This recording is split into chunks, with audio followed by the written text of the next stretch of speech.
નમસ્કાર મિત્રો, સ્વાગત છે તમારું આપણી આ યુટ્યુબ ચેનલમાં જેનું નામ છે ગુજરાતી જીકેની જમાવટ. મિત્રો, ગત રોજ આપણે જીએસઆરટીસીના અધિકારીઓ સાથે વાત કરેલ અને જાણવા મળેલ કે 5 ઓગસ્ટ સુધીમાં જીએસઆરટીસી કંડક્ટરનું મેરિટ ડ્રાઈવર પહેલાં જે છે તે ડિક્લેર કરી દેવામાં આવશે, પરંતુ ગઈકાલે પણ આ મેરિટને લઈ અને ઉમેદવારોને નિરાશા સાંપડી છે. મિત્રો, આપણે અધિકારીઓનો કોન્ટેક્ટ કરવાની કોશિશ કરી, પરંતુ અધિકારીઓ દ્વારા યોગ્ય જવાબ મળેલ નહીં. પરંતુ આપણા અંગત સૂત્રો દ્વારા મળેલ જાણકારી અનુસાર કયા કારણોસર જે છે તે કંડક્ટરના મેરિટમાં વિલંબ થઈ રહ્યો છે તેને લઈ આપણને મહત્વના અપડેટ્સ પ્રાપ્ત થયા છે કે જીએસઆરટીસીનું કંડક્ટર કયા કારણોસર મોડું થઈ રહ્યું છે અને આવનારા કેટલા સમયમાં જે છે તે મિત્રો મેરિટ આવવાની શક્યતા છે. સાથે જ હવે ઉમેદવારોએ શું કરવું જોઈએ, કયા કારણોસર આ મેરિટ નથી આવ્યું, તો ઉમેદવારોને હવે સફાળા જાગવું પડશે.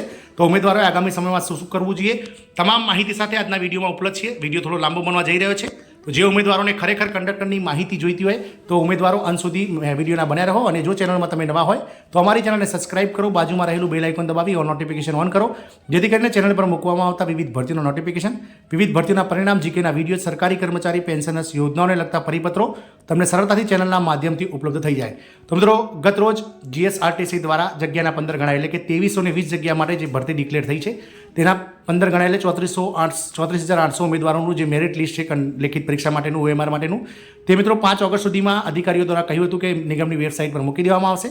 પરંતુ ગઈકાલે રાત્રે 12 વાગ્યા સુધી ઉમેદવારો કાગડોળે તેની રાહ જોઈ રહ્યા હતા, પરંતુ કોઈપણ જાતનું મેરિટ ડિક્લેર થયું ન હતું. જેને લઈ અને હવે ઉમેદવારોમાં મિત્રો જે છે તે મિત્રો રોષ ફાટી નીકળ્યો છે અને ઉમેદવારો હવે એક જ માંગ કરી રહ્યા છે કે ઝડપથી આ મેરિટ જે છે તે જીએસઆરટીસી જાહેર કરે. તો જાણીએ મિત્રો કે કયા કારણોસર વિલંબ થઈ રહ્યો છે કંડક્ટરમાં. સચોટ માહિતી આપણે લઈને આવે છે વિડીયોમાં, તો વિડીયોના અંત સુધી બન્યા રહો. જે ઉમેદવારોને એવું લાગતું હોય કે મિત્રો આ માહિતી યોગ્ય નથી, તો વિડીયોના અંત સુધી આપ પહેલાં બન્યા રહો, પછી આપણે જસ્ટિફાઈ કરો કે આ માહિતી યોગ્ય છે કે નહીં. તો મિત્રો વાત કરીએ કયા કારણોસર મિત્રો. તો પહેલું છે મિત્રો નિગમમાં ભરતી બોર્ડનો અભાવ. તો મિત્રો નિગમમાં જે છે તે ભરતી બોર્ડનો અભાવ છે. એટલે કે મિત્રો આપ સૌ જાણો છો તે પ્રમાણે તલાટીની ભરતી, પંચાયત ભરતી બોર્ડ તેમજ વિવિધ જે બિન સચિવાલય ક્લાર્કની ભરતી જે છે તે ગૌણ સેવા પસંદગી મંડળ તેમજ વર્ગ 1-2 ગુજરાતમાં જીપીએસસી એટલે કે મિત્રો ગુજરાત પસંદગી સેવા પસંદગી બોર્ડ દ્વારા કરવામાં આવે છે. તેવી જ રીતે મિત્રો પોલીસનું પણ હવે અલગથી હસમુખભાઈ પટેલની અધ્યક્ષતામાં બોર્ડ બની ગયું છે. પરંતુ જીએસઆરટીસીની ભરતી માટે કોઈપણ જાતનું બોર્ડ નથી. ફક્ત અને ફક્ત જ્યારે ભરતી આવે છે કંડક્ટર, ડ્રાઈવર, વહીવટી, ટ્રાફિક તેમજ ક્લાર્ક, મિકેનિકલ વગેરેની, તો ભરતી સમયે મિત્રો જીએસઆરટીસી અલગ ડિવિઝનમાંથી વર્ગ 1 થી લઈને વર્ગ 3ના કર્મચારીઓની એક પેનલ બનાવે છે. અને આ પેનલ ખાતાકીય જે કામ છે તે તો કરે જ છે, એ સિવાય સાઈડમાં મિત્રો જે છે તે આ રિક્રુટમેન્ટ બોર્ડનું જે છે તે કામ સંભાળે છે. જેને લઈ અને પૂરતો સમય આ અધિકારીઓ જે છે તે આ ભરતી બોર્ડ પર આપી નથી શકતા. જેને લઈ અને ભરતી બોર્ડ દર વખતે જે છે તે જીએસઆરટીસીની જે પરીક્ષાઓ છે તેનું પરિણામ સાથે જ પરીક્ષાની જે પ્રક્રિયા છે તે ખૂબ જ લાંબી થઈ જાય છે, કારણ કે ભરતી બોર્ડનો અભાવ જે છે તે જીએસઆરટીસી નિગમમાં વર્ષોથી જોવા મળે છે. જીએસઆરટીસી દ્વારા કોઈપણ જાતનું એવું બોર્ડ સક્રિય નથી, રિક્રુટમેન્ટ બોર્ડ, કે જે ફક્ત અને ફક્ત ભરતી કરી શકે. જેમ કે ગુજરાત સરકારની વિવિધ જે વર્ગ 1 થી લઈને વર્ગ 4ની જે સેવાઓ છે તેમાં મિત્રો ગૌણ સેવા પસંદગી મંડળ, પંચાયત સેવા પસંદગી મંડળ, પોલીસ ભરતી બોર્ડ, હાઈકોર્ટના ભરતી બોર્ડ તેમજ મિત્રો જીપીએસસી જેવા બોર્ડ્સ જે છે તેઓ ફક્ત અને ફક્ત યોગ્ય ઉમેદવારોને ભરતી કરી અને સરકારને સરકારી સેવાઓમાં જે છે તે ઘટ જે છે તે સરકારની પૂરી કરતી હોય છે. પરંતુ જીએસઆરટી શું કરે છે, જીએસઆરટીસી જે તે વર્ગ 1 થી 3ના વિવિધ જે કાબેલ કર્મચારીઓ છે તેમને લઈ અને એક બોર્ડ બનાવી દે છે, ભરતી બહાર પાડી દે છે અને આ અધિકારીઓ પર તે કામ ઠોકી દે છે. પરંતુ અધિકારીઓ જે છે તે આ ભરતી બોર્ડનું પણ કાર્ય કરે છે, સાથે જ મિત્રો તેમનું જે નિગમ દ્વારા આપવામાં આવતું જે રેગ્યુલર કામ છે તે પણ કરતા હોય છે. જેને લઈ પૂરતો સમય આ ભરતી પ્રક્રિયામાં નથી આપી શકતા. જેને લઈ અને ભરતી બોર્ડના અભાવના કારણે દર વખતે જીએસઆરટીસી કંડક્ટર, ડ્રાઈવર, મિકેનિકલ, કોઈ પણ ક્લાર્કની દરેક ભરતીઓ જે છે તે લંબાય છે અને 1-1, 1.5 વર્ષે, 2-2 વર્ષે તેના જે છે તે મિત્રો રિક્રુટમેન્ટ પૂરા થાય છે. બીજી વાત છે મિત્રો, ખૂબ જ મહત્વની વાત છે કે ગુજરાત જીએસઆરટીસી દ્વારા એમડી લિસ્ટ એટલે કે ગુજરાત એસટી નિગમમાં જે એમડી છે, મેનેજિંગ ડિરેક્ટર, એ ગુજરાત સરકાર જે છે તે મિત્રો ગુજરાત સરકારના વિવિધ જે 65 જેટલા બોર્ડ નિગમો જે ગુજરાત સરકારના હસ્તગત છે તેના કાર્યભાર માટે જે આઈએએસ ઓફિસર છે, ઇન્ડિયન એડમિનિસ્ટ્રેશન સર્વિસના જે આઈએએસ ઓફિસરો છે કલેક્ટર લેવલના, તેવા જે કાબેલ ઓફિસરો છે તેમને વહીવટ માટે આ બોર્ડ નિગમમાં મૂકતા હોય છે. તો જીએસઆરટીસીમાં મિત્રો જ્યારે આ ભરતી બહાર પડી ગત ઓગસ્ટ મહિનામાં, ત્યારે જીએસઆરટીસીના એમડી શ્રી M.A. ગાંધી સાહેબ હતા. અને ત્યારબાદ મિત્રો નવેમ્બર મહિનામાં એટલે કે દિવાળી પછી તેઓ નિવૃત્ત થયા અને ત્યારબાદ જે છે તે કામ ચલાવવું એટલે કે મિત્રો ટેમ્પરરી જે ચાર્જ છે તે મિત્રો AM શર્મા સાહેબને જુલાઈ 2024 સુધી સોંપવામાં આવ્યો હતો. ગત 31 તારીખે જે આપ સૌ ન્યૂઝપેપરમાં પણ વાંચી શકશો, આપના જે છે તે ગૂગલમાં જઈને આપ સર્ચ કરી શકો છો, જે આઈએએસ ટ્રાન્સફર ગુજરાતમાં લખશો એટલે તમને લિસ્ટ મળશે. તો લિસ્ટમાં મિત્રો જોવા મળશે. તો ગત 31 ઓગસ્ટ જુલાઈના રોજ ગુજરાત સરકારે 8 આઈએએસ ઓફિસરોની જે છે તે ટ્રાન્સફર એટલે કે બદલી કરી, જેમાં જીએસઆરટીસીના એમડી AM શર્માનો પણ સમાવેશ થાય છે. અને AM શર્મા સાહેબને જે છે તે મિત્રો અત્યારે હાલ ગૃહ સચિવમાં ગૃહ વિભાગમાં સેક્રેટરી તરીકે મૂકવામાં આવ્યા છે અને અત્યારે અનુપમ આનંદ સાહેબ જે છે તેમને મિત્રો 1 તારીખથી જે છે તે ચાર્જ GSRTCનો આપવામાં આવ્યો છે. તો મિત્રો GSRTC દ્વારા સરકાર અને નિગમ વચ્ચે જે એક સૂત્રતા જળવાય તેના માટે GSRTC IAS ઓફિસરોને મુકતી હોય છે, જે નિગમના પ્રશ્નો સરકાર સુધી અને સરકારની વાતો નિગમ સુધી પહોંચાડે. પરંતુ ગત 1 વર્ષથી આ ભરતી જ્યારથી આ ભરતી પ્રક્રિયા ચાલે છે ત્યારથી સરકાર આ IAS ઓફિસરોને જે છે તે મિત્રો તબાદલો કરી રહી છે, એટલે કે બદલી કરી રહી છે, નિવૃત્ત થઈ રહ્યા છે. કોઈ પરમેનન્ટ MD GSRTCને નથી મળી રહ્યો, જેને લઈ અને સરકાર પણ આ ભરતીમાં મિત્રો જાણી જોઈને લંબાવવાની જે છે તે કોશિશ કરી રહી હોય તેવું લાગી રહ્યું છે.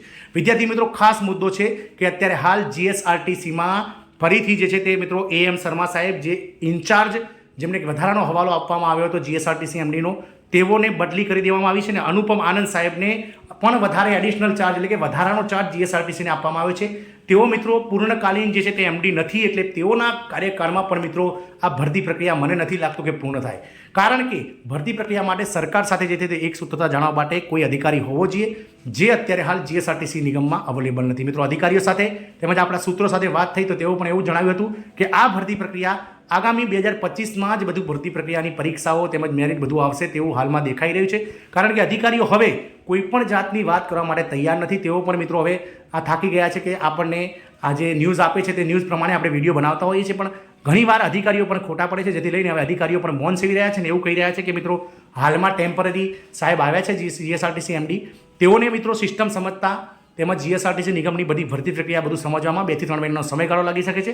એ જોતાં એવું લાગી રહ્યું છે કે દિવાળી પહેલાં જે મેરિટ છે બંને સંવર્ગોના GSRTC કંડક્ટરનું લેખિત પરીક્ષાનું 15 ગણા ઉમેદવારોનું, ડ્રાઈવરોનું જે મિત્રો 3 ગણા ડ્રાઇવિંગ ટેસ્ટ માટેના ઉમેદવારોનું, તે આગામી સમયમાં દિવાળી પહેલાં આવે તેવું હવે મને દેખાઈ નથી રહ્યું. તેવું મિત્રો અધિકારીઓ સાથે વાત કરતા જાણવા મળેલ છે. મિત્રો, આપ સૌને માટે મેં સ્ક્રીનશોટ પણ મૂક્યો છે. મિત્રો, આપ જોઈ શકો છો કે ગુજરાતમાં મુખ્ય અમલદારીની ફેરબદલમાં આપણે જો વાત કરીએ તો મિત્રો અનુપમ આનંદ સાહેબ, જેઓ કમિશનર ઓફ લેબર ગાંધીનગર હતા, તેમને મિત્રો ગુજરાત રાજ્યના કમિશનર તરીકે ટ્રાન્સપોર્ટ ગાંધીનગર રિલીવમાંથી જે છે તે કરવામાં આવે છે અને તેમને મિત્રો શ્રી અનુપમ આનંદ સાહેબને આપણે 14 નંબરની પહેલાં જોશો તો તેમાં વર્તા છે કે additional charge for the post of vice chairman and MD Gujarat state road transport corporation તરીકે 1 તારીખથી મૂકવામાં આવે છે, જેમણે મિત્રો AM શર્માની જગ્યાએ તેમને બદલી કરવામાં આવી છે.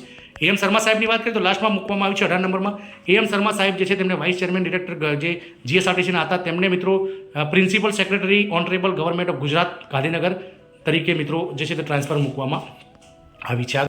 આગળ વાત કરીએ મિત્રો ત્રીજો મુદ્દો, તો ત્રીજા મુદ્દાની વાત કરીએ તો ગત જાન્યુઆરીથી લઈને માર્ચ મહિના સુધી જે લોકસભાની ચૂંટણી આવવાની હતી તેને મિત્રો GSRTCમાં જે ડ્રાઈવર કંડક્ટરની જે ઘટ હતી તેને પૂર્ણ કરવા માટે GSRTC દ્વારા તાત્કાલિક જે જૂના કંડક્ટરો છે કે જેમની ઉંમર 62 વર્ષથી વધારે નથી તેવા કંડક્ટરોને જે છે તે ફિક્સ પગાર, હંગામી પગારે એટલે કે 11 વર્ષના ફિક્સ પગારે જે છે તે મિત્રો ભરતી કરી દેવામાં આવે છે. તો હાલમાં જે છે તે નિગમ દ્વારા 1000 જેટલા નિવૃત્ત કંડક્ટરોને વિવિધ ડેપો વાઇઝ જે છે તે ભરતી કરી દેવામાં આવે છે અને આ નિવૃત્ત કંડક્ટરોને 11 માસ સુધી 26,000 રૂપિયા માસિક વેતને નિગમ દ્વારા ભરવામાં આવે છે. ક્યાંક ને ક્યાંક નિગમ આ નિવૃત્ત કર્મચારીઓથી જે છે તે મિત્રો ઘટ જે છે તે પૂર્ણ થઈ હોય તેવું અનુભવી રહ્યું છે, જેને લઈ અને આ ભરતીને લઈને સિરિયસ નથી. એટલે કે હવે નિવૃત્ત કંડક્ટરો જે છે તે આગામી મિત્રો 1 થી 1.5 વર્ષ સુધી જે છે તે મિત્રો આ નિગમની ઘટને મિત્રો પહોંચી વળશે અને નિગમ જે છે તે મિત્રો હજુ પણ જે રિટાયર થાય છે 30/6ની સ્થિતિ જે રિટાયર થાય છે તેવા કર્મચારીઓને તો તેમણે લીધા જ છે અને આગામી 30/9/31/10 સુધીમાં જે રિટાયર થશે તેવા કર્મચારીઓને પણ મિત્રો નિગમ જ્યાં સુધી આ ભરતી પ્રક્રિયા પૂર્ણ થાય ત્યાં સુધી 11 માસના કરાર પર જે છે તે લેવાનું શરૂ કરશે. મિત્રો, આમ મિત્રો મુખ્ય 3 કારણો છે કે ભરતી બોર્ડનો અભાવ, બીજું છે મિત્રો જે છે તે ભરતી જ્યારની બહાર પડી છે ઓગસ્ટ 2023થી લઈને અત્યાર સુધી કોઈ પૂર્ણકાલીન GSRTCના MD સરકાર દ્વારા નિમવામાં નથી આવ્યા. ક્યાંક ને ક્યાંક સરકાર ઉમેદવારો સાથે અન્યાય કરી રહી છે અને પૂર્ણકાલીન IAS ઓફિસર જે છે તે મિત્રો GSRTCના MD વાઇસ ચેરમેન તરીકે ન મૂકી અને સરકાર ક્યાંક ને ક્યાંક આ ભરતી પ્રક્રિયાને પાછી ઠેલી રહી છે. સરકારને પણ ખબર છે કે નિવૃત્ત કર્મચારીઓ સાથે જે હંગામી ધોરણે જે ભરતી કરવામાં આવી રહી છે તેને લઈને સરકારને કોઈ લાભ આપવામાં નથી આવતા કર્મચારીઓને. જ્યારે જો કર્મચારીઓની નવી ભરતી કરવામાં આવશે તો સરકાર પાસે તેઓ જે છે તે વિવિધ લાભો માગશે, જેથી લઈ અને સરકાર જે છે તે મિત્રો હાલમાં આ ભરતી પ્રત્યે જે છે તે આંખ આડા કાન કરી રહી છે. મિત્રો, ત્રીજી છે મિત્રો નિવૃત્ત કર્મચારીઓની ભરતી, સાથે જ મિત્રો આ જે MDની નિમણૂક અને અભાવ જે છે તે મિત્રો ભરતી બોર્ડનો અભાવ, આ 3 મુખ્ય કારણોસર જે છે તે મિત્રો નિગમ હંમેશા જે છે તે મિત્રો તમામ તબક્કે ભરતી પ્રક્રિયામાં નિષ્ફળ રહે છે અને મેરિટ જે છે તે યોગ્ય સમયે જે છે તે મિત્રો નિગમ દ્વારા બહાર પાડવામાં નથી આવી રહ્યું. હવે ઉમેદવારોએ શું કરવું જોઈએ? તો મિત્રો ઘણા ઉમેદવારો મેં જોયા છે કે જેઓ અમારી કોમેન્ટ બોક્સમાં પણ મિત્રો ખરાબ કોમેન્ટ કરે છે, સાથે જ મિત્રો ઘણા બધા જે યુટ્યુબર્સ છે જે આપણે મદદ કરી રહ્યા છે, ન્યૂઝ લાવી રહ્યા છે મિત્રો અંદરખાનેથી, તેવા યુટ્યુબર્સને પણ તેઓ મિત્રો ગાળો દેશે અથવા તો અપશબ્દો બોલે છે. પરંતુ હું આવા ઉમેદવારોને મિત્રો એ જ કહીશ કે હવે તમારે જાગવાનો સમય આવી ગયો છે. જો તમારામાં મિત્રો બળાપો કાઢવાનો એટલો જ ઈરાદો હોય તો તમે બધા ભેગા થાઓ સોશિયલ મીડિયામાં ડિક્લેર્ડ જીએસઆરટીસી કંડક્ટર મેરિટનું એક સોશિયલ મીડિયા ટ્રેન્ડ ચલાવો, જેથી કરીને મિત્રો સરકાર સમક્ષ આ વાત પહોંચે. હેશટેગમાં મિત્રો મુખ્યમંત્રી, સીએમ ઓફિસ, ગૃહમંત્રી સાથે વિવિધ જે ધારાસભ્યો છે, આઈએસ ઓફિસરો છે, તેમને મિત્રો ટેગ કરો અને બધા જ ઉમેદવારો declared GSRTC conductor merit Facebook, Insta, તમામ જે સોશિયલ મીડિયા છે તેના પર મિત્રો ચલાવો આ જે છે ડિક્લેર્ડ જીએસઆરટીસી કંડક્ટર મેરિટની જે ટ્રેન્ડ છે તેને.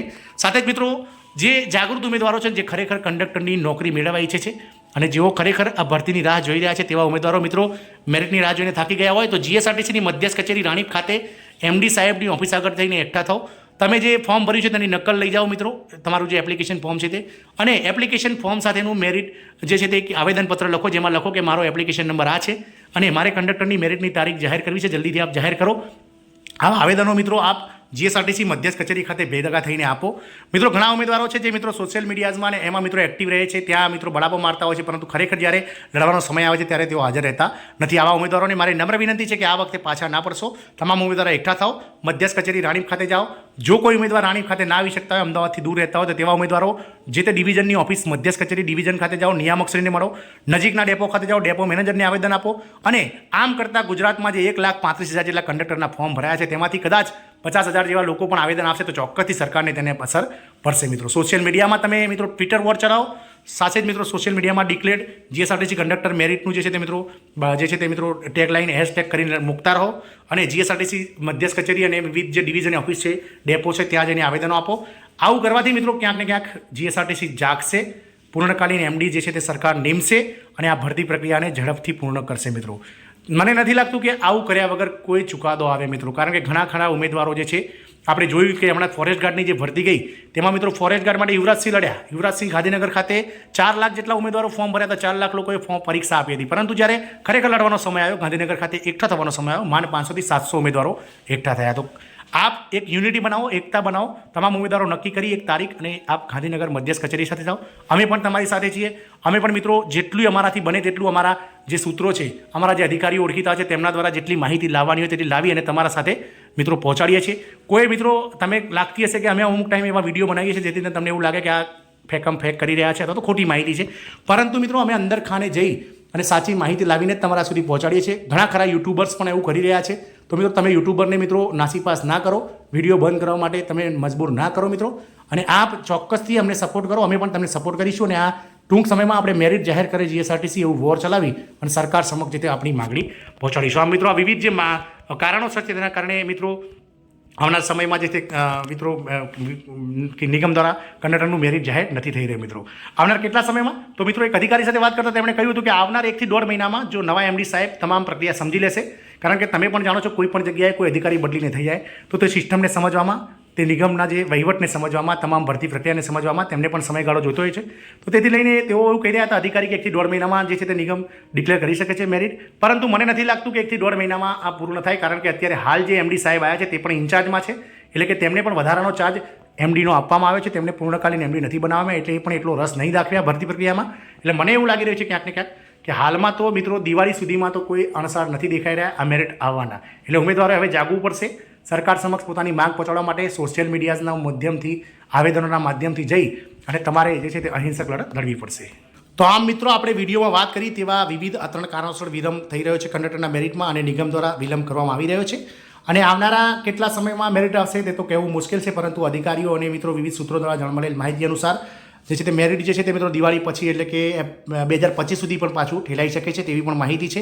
પરંતુ તમારે ગભરાવાની જરૂર નથી, તમારે જે છે તે જાગૃત થવાની જરૂર છે અને તમામ એકઠા થઈ અને આપણે જે વિડીયોમાં આગળ વાત કરી તે પ્રમાણે તમારે જે છે આવેદનો સોશિયલ મીડિયાના માધ્યમથી વિવિધ જે છે સરકાર સમક્ષ પોતાની માંગ પહોંચાડવાની કોશિશ કરવાની છે. મિત્રો આશા રાખીશું કે અમારી ચેનલ સાથે જોડાયેલા ઉમેદવારોને જો આ વિડીયો ગમશે તો તેઓ ચોક્કસથી તેમના જેવા જાગૃત ઉમેદવારો કે જેઓ કંડક્ટરની ભરતીની તૈયારી કર્યા છે તેમના સુધી આ વિડીયો પહોંચાડશે. બધા એકઠા થશે અને કંડક્ટરની ભરતી માટે દરેક ઉમેદવાર પોતાના માટે પોતાની લડાઈ લડશે તેવી આશા સહ. જય હિન્દ, અસ્તુ.